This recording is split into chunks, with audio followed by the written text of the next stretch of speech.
Hi, James here.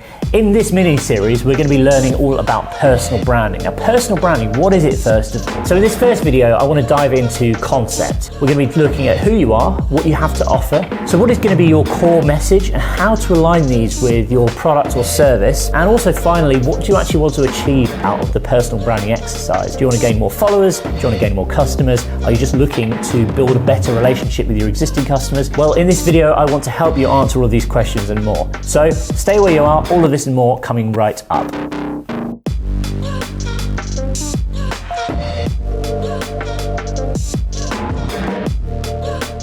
All right, so what I want to do is give you a very simple and straightforward framework, which will really help you to start defining and building your personal brand. This is really like the foundation where you need to start off, because I think it's important to begin with just to get a good feel for exactly what it is you're going to be offering, the kind of points you're going to be getting across. And if you can get these things right, it's going to make your whole content creation process really straightforward. So I've created a little presentation and the three pillars are as follows. Firstly, mission and core values. Really defining exactly what it is you're offering, what it is you're going to be talking about, and what do you stand for as a person, and what do you stand for as an extension.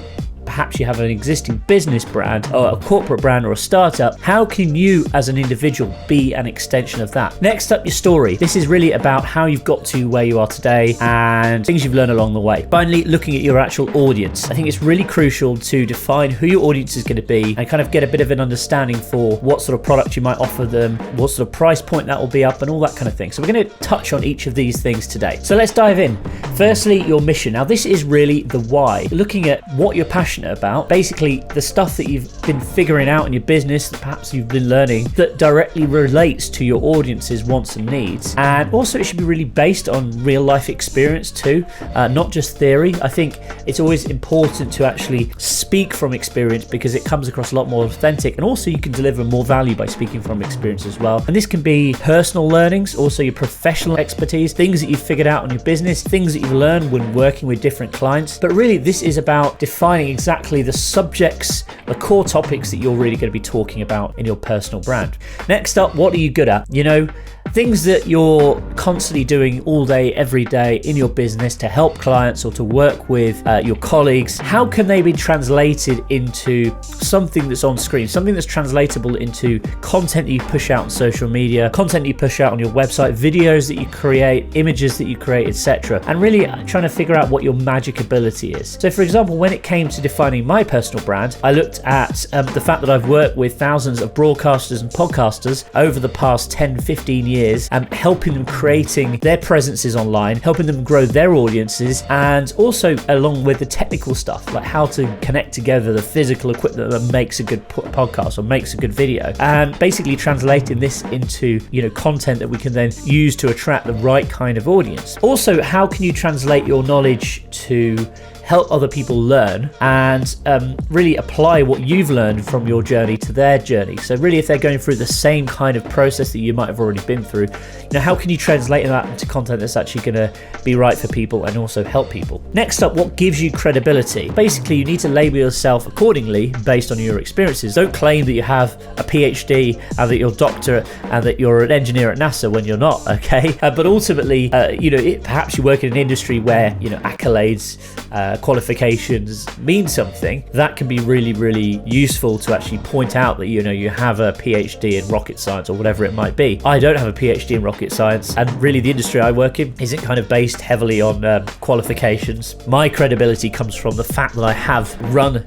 couple of very, very successful businesses, the fact that I have helped and worked with thousands of clients in the spaces that are relevant to the content I'm pushing out, and also the fact that you know, I'm willing to actually help people and kind of go that extra mile to make our clients successful. So really this is kind of about figuring out what gives you credibility, as I say, and trying to kind of get that point across in your videos. That's not, you know, you don't want to be coming across too arrogant, too pushy, but like a subtle sort of indirect way. And I think if you could define this from the get-go and actually have a think about, you know, well, what is it that makes you an expert in the given field, and just sort of start to form that into sort of a framework, some patterns, it will set you up for when you're appearing on podcasts or, you know, when you're appearing on videos. You know, basically this is the why people should listen to you. And finally, let's look at what is the goal of doing this personal branding exercise?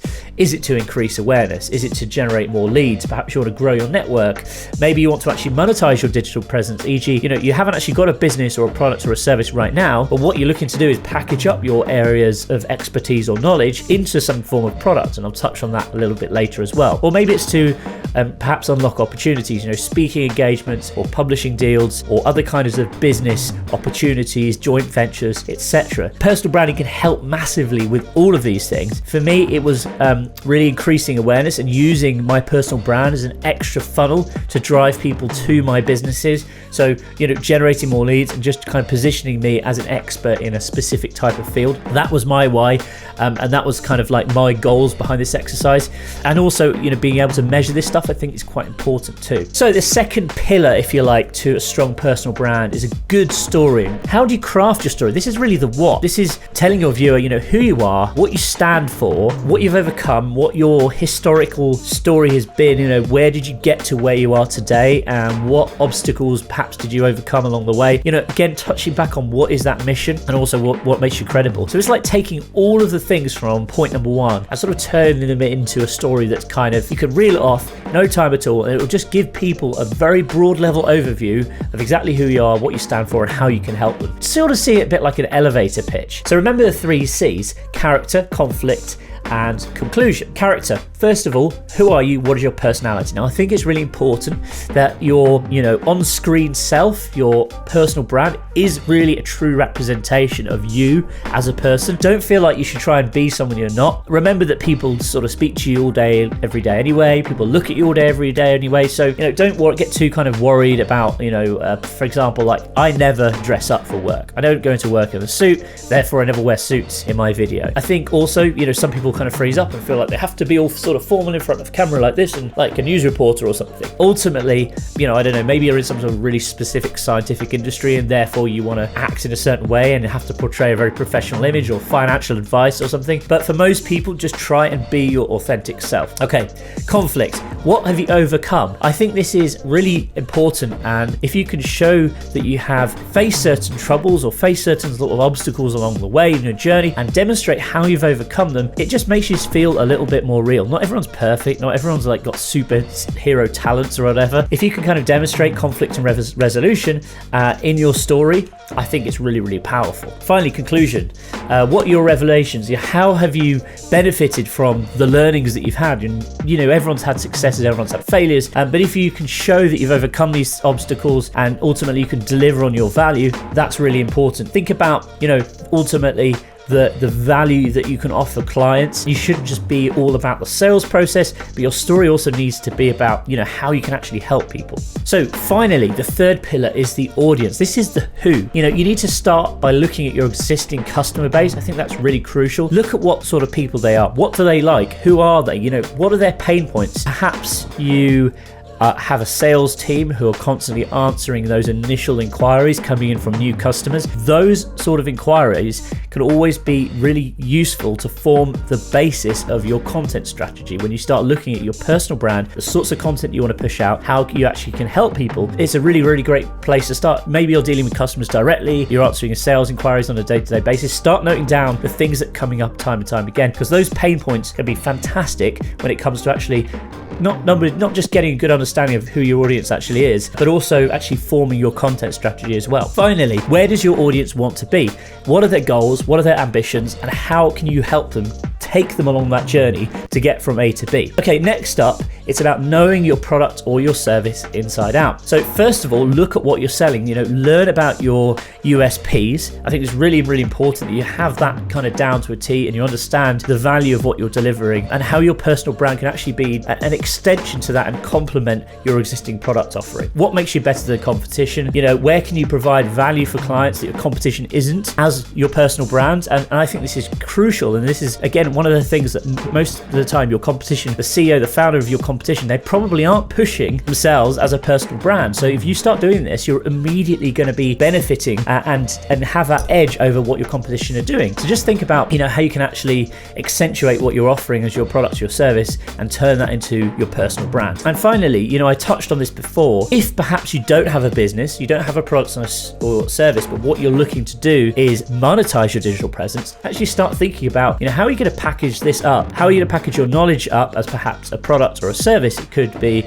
a video series or a course. It could be a book. It could be a kind of a training or a coaching program. How can you turn your expertise into something that is kind of almost tangible and sell it, package it up as a digital product or service? That's the sort of question you need to start asking yourself. And also, do people actually want that product or service? Start thinking about your audience, and also create your buyer's persona. Now, this is really powerful. Whenever I launch a new brand, a new product, a new service, we always sit down, and I sit down with my marketing and sales team. We actually define audience personas. What is a persona? It's simply like a make-believe person. Sometimes you can give them a name, you can give them an identity, an age, a sex, give them a job title, etc. Try and figure out who your ideal client might actually be. And then once you've kind of got this idea of the person, sort of look at things like, what is their income? Are they actually going to be able to afford the price point? And this can help you with all sorts of things in terms of defining your price, because ultimately there's no point of selling something, to the wrong audience who just don't have the budget for it. So it's really, really useful actually being able to define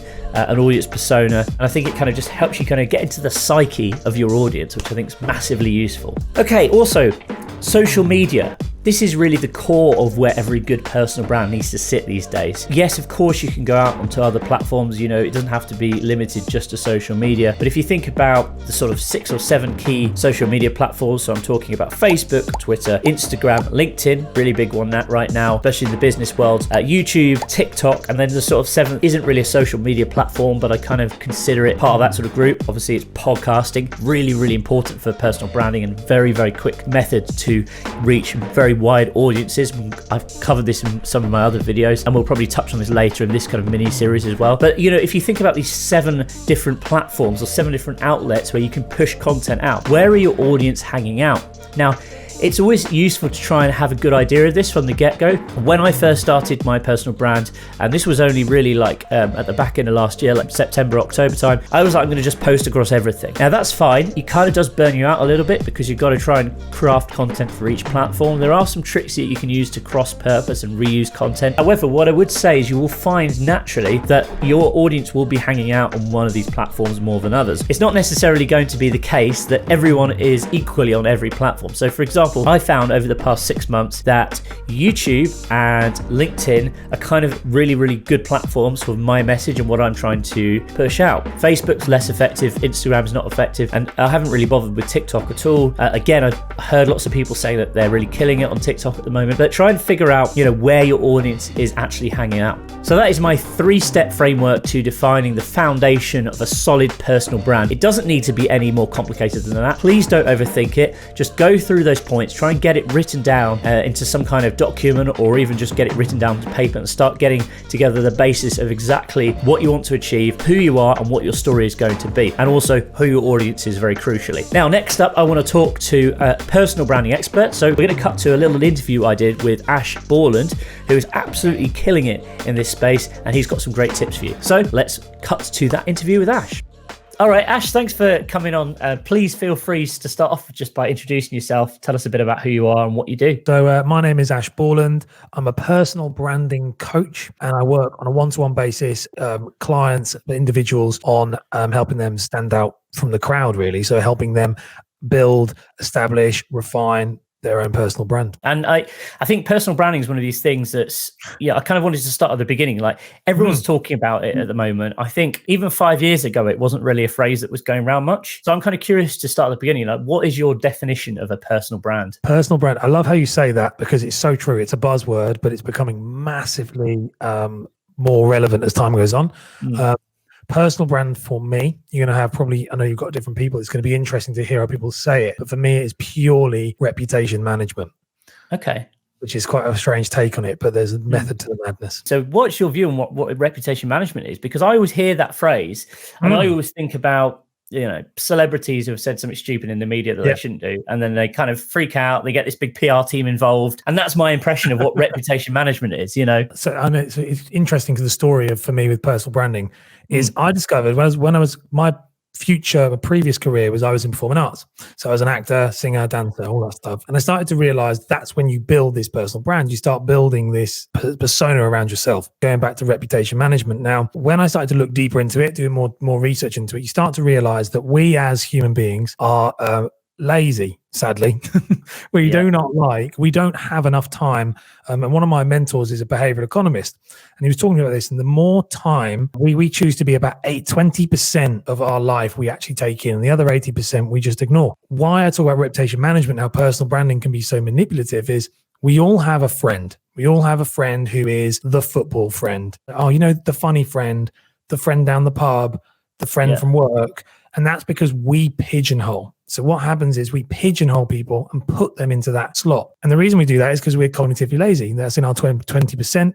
We can't waste time on other people's kind of lives more than, oh, you're the rugby guy. Now, when I talk about reputation management, what I discovered when I started to do this in multiple different businesses is you can manage your reputation so that you become pigeonholed the way you want to be pigeonholed. If you do the right things and lay the right foundations, people start going, oh, like with me, you're the personal branding guy.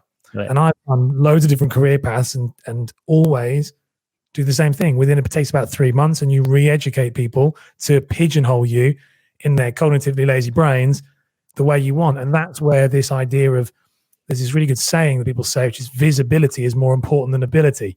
That's what we're doing. So with personal branding, in my opinion, you're showing the world what you want to be known for. So you are showing your personality, of course. You're showing it in a focused way. So I'm training you so that you contact me saying, I want to talk to you about personal branding, because that's all I talk about. And it's a similar thing with anyone. You can do it with any topic of any kind. So if you don't take control of this narrative and do the reputation management, your reputation is being formed anyway. I think that's a really good analogy, actually. I've never really heard of it described like that before, but actually, I think you've really hit the nail on the head. You want to become known as the ... guy or girl. Yeah. Everyone now wants to create a personal brand. I think people are paying more attention to it. Like even in my own story, like I was very much the face of what, my early businesses. And then when I sort of started growing the team, I sort of took a step back. I thought, I don't actually want to be the one who's constantly seen as that business. And then I feel like I've kind of gone 360, because then I sort of stood back from the camera a bit. And then now I've started to really focus on this more over the last sort of 6 to 8 months.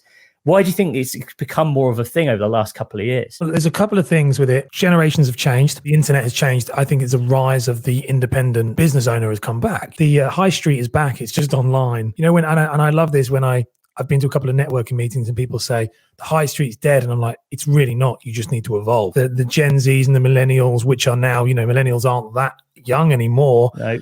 They're buying a lot of stuff, and they buy from these kind of small businesses. They like that. And I think that's one rise in the fact that our generations have changed. My father is in his mid to late 60s, and there's a difference in buying behaviors between me and him. It's very obvious. He's corporate, large organization that brings brand trust with us, and with I'm 30s. Like it's a different thing.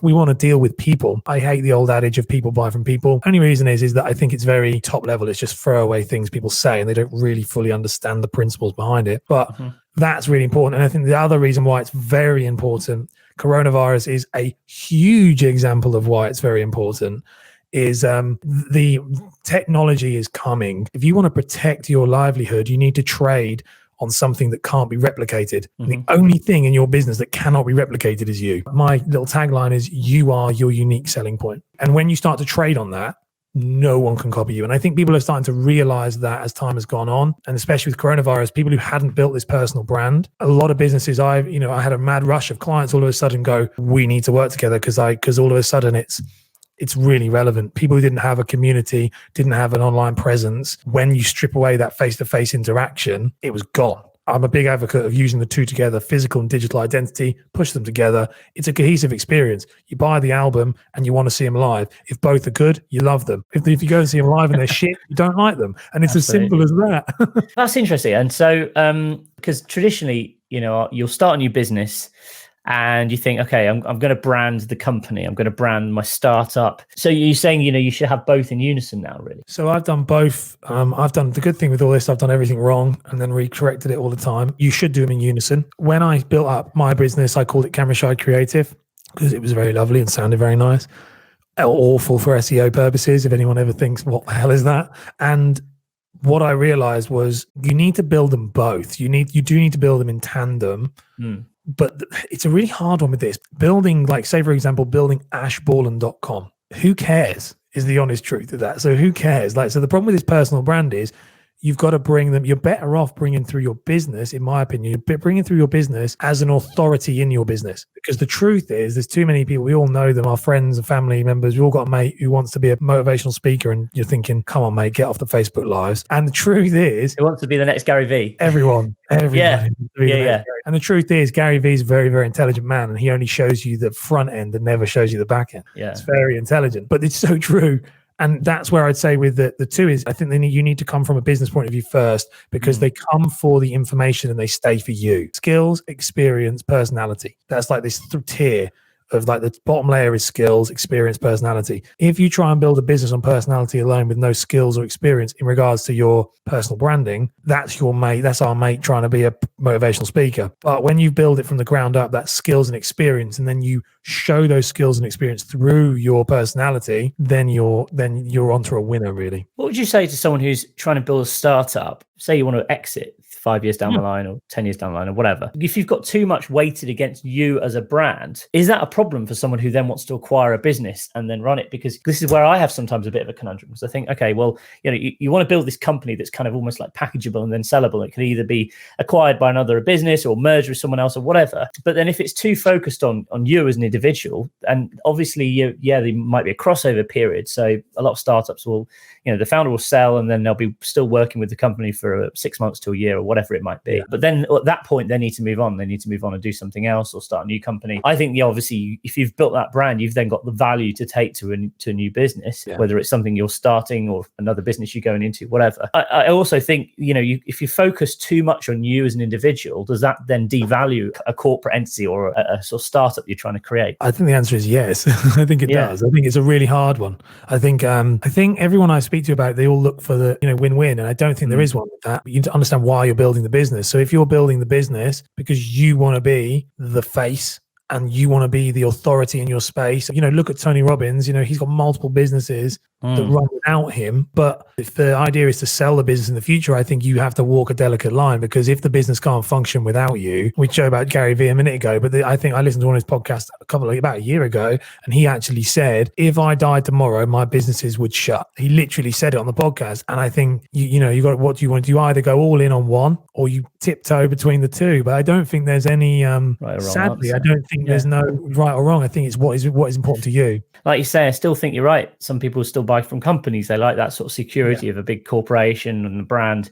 Other people, if you're doing crazy fun things on video, sometimes that can appeal to a completely different demographic. Like, it was really weird. I had this thing with my dad. I remember sitting down with my dad and talking to him and thinking, I was a financial advisor at the time. It was one of my previous businesses. And I was like, I would never win your business.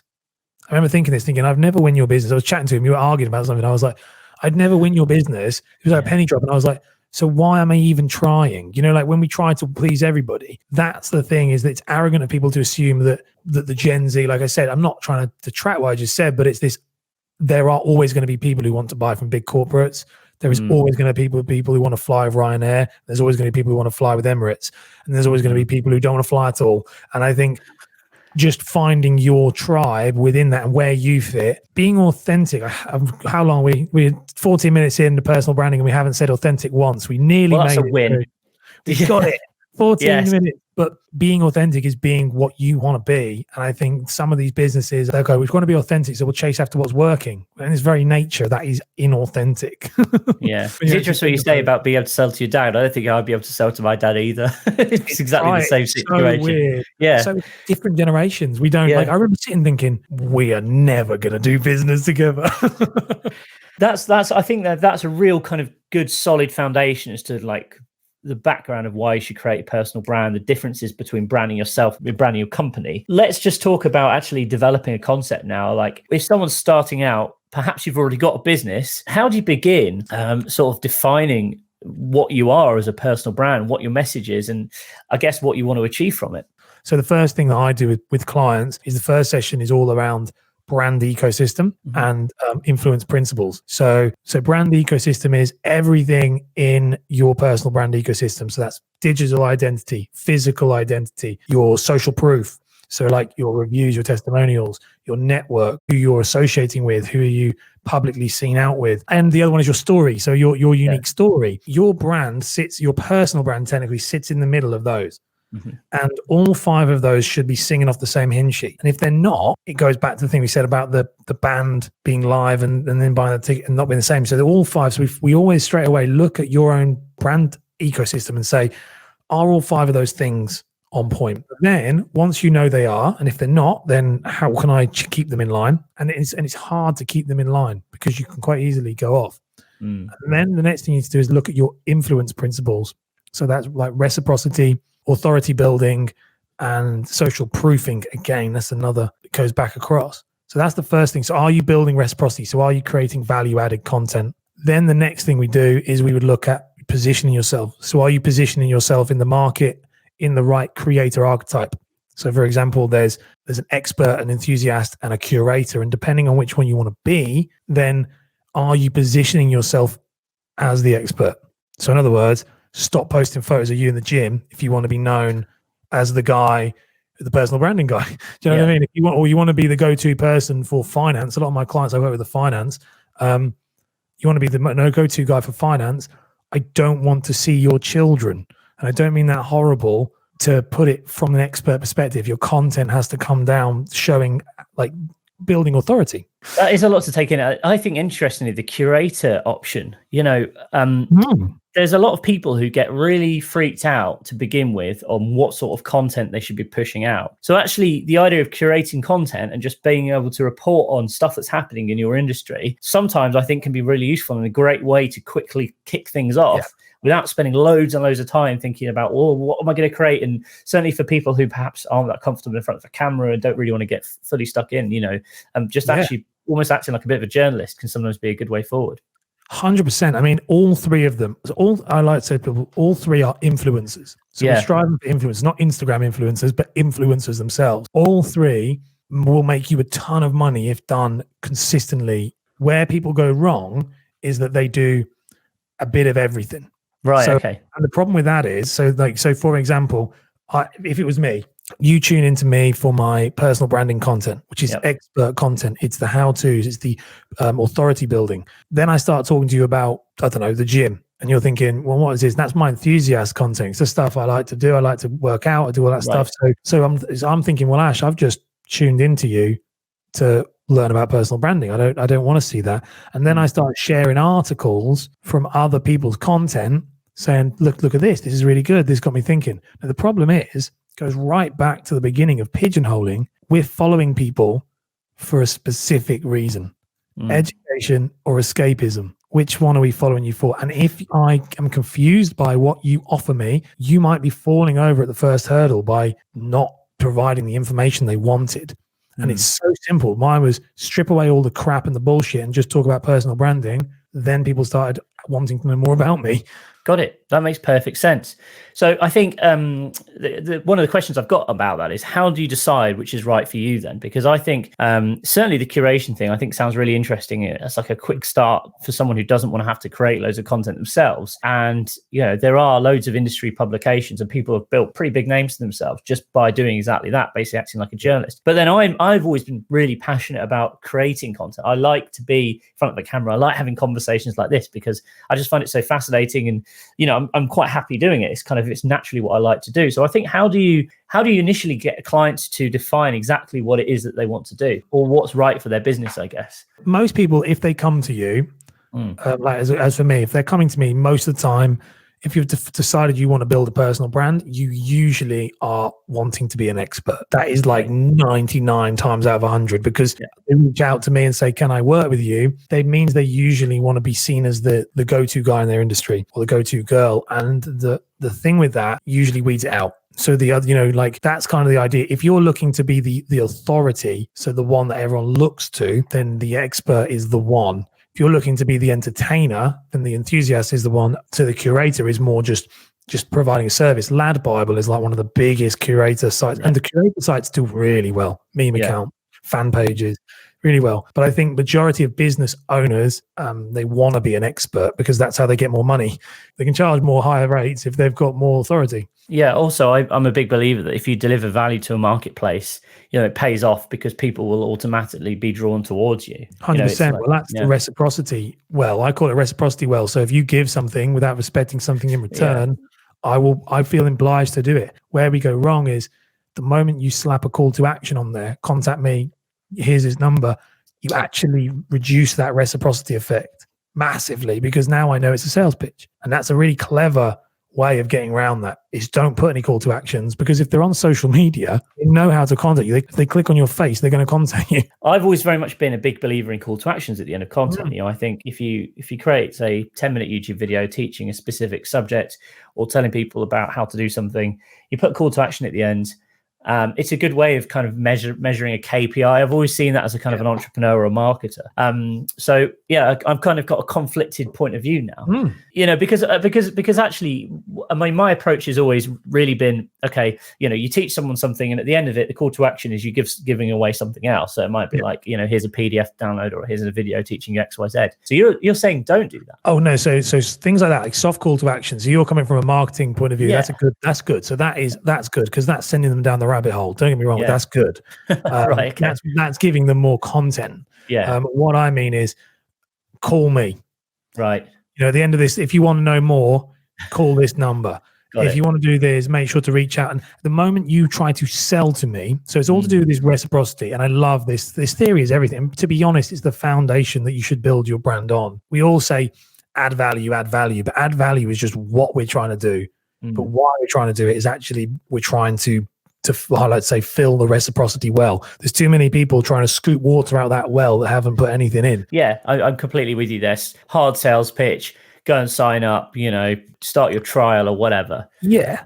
As soon as you say that, I'm like, no, I'm not interested. Whereas if you give, and don't get me wrong, it's a leap of faith. Like when I set the last business up, and we did that, you have to go against your gut feeling, because you really want the sale. But after a while, and you consistently show up, people start to go, like every phone call I get now with a new client, I don't do any outreach. And I have that with my clients. I've never done an outreach call to a client. I've never asked someone about the services. Most people don't even know what I do unless you inquire. And the idea with that is the reciprocity levels is so high in my favor and that's what anyone can do. And the other thing is moral. You feel good. You give more than you take. Yeah, I agree. And it's nice when you get comments, people saying, "Oh, thanks for helping me out there," or "Thanks for, I never knew this was a really good video. It's really useful, really informative, etc." Let's finish with, can you recommend, someone's starting out from scratch, everything we've just talked about now, what are the first steps they should take to start sort of developing their personal brand, as kind of like a nice overall summary? Go back to the brand ecosystem. Look at your brand ecosystem. That is probably the first thing. So look at your brand ecosystem and think about what it is you want to be known for. So that expert. So go back to those two. I think expert and brand ecosystem there's lots of other things on the foundation, but they're the two.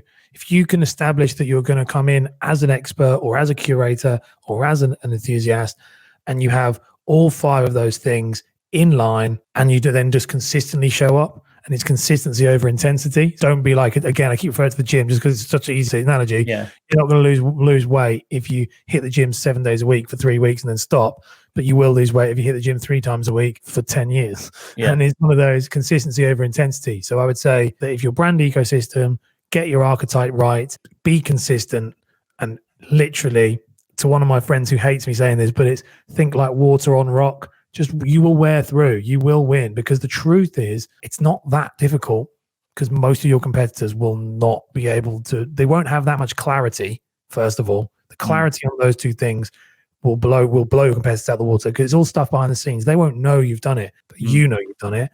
And then they're consistently 3 times a week. That's all you need. Monday, Wednesday, Friday. Give it 2 months, 3 months. If you've never missed one, you'll already be 10 times ahead of all your competitors. I think that's really good advice. Ash, thank you very much for your time today. If anyone wants to contact you, they want to find out more about what you do, how can they get in touch? This is where I get to do selfish call to actions now. I told you not to do that. So the best way to reach out to me is on LinkedIn. So Ash Borland on LinkedIn. If you want to learn more about personal branding specifically, then I have a podcast, which is Personal Branding 101. And it's on all platforms, and it's 3 episodes a week. So it's quite a lot. There we go. Just like you said, Monday, Wednesdays, and Thursdays, is it? Monday, Wednesday, Thursday is 15-minute episodes. Yeah. I do daily 1-minute videos across all social media platforms. I do 3 TikTok videos a day. I do 1 YouTube video a week, and I do 1 blog a week. Wow. Where'd you find the time? That's a lot. I got smart, work smart, not hard. I do a lot of like repurposing, but absolutely, again, if you want to be omnipresent, you want to be most encountered. Yeah, totally. Ash, thank you very much. Appreciate your time. Perfect. Thank you very much. So that's concepting. By now, I'm hoping that you've got a solid grasp of exactly who your audience are going to be and the goals that you really want to achieve by rolling out a personal brand. Now, in the next video, we're going to be looking at visual identity, how you can craft something that's unique to you, expresses your personality, and also, looks great on screen across a variety of different platforms, because it's very important, as I mentioned earlier in this video, that you're rolling out content across a multitude of social media platforms and also your own website as well.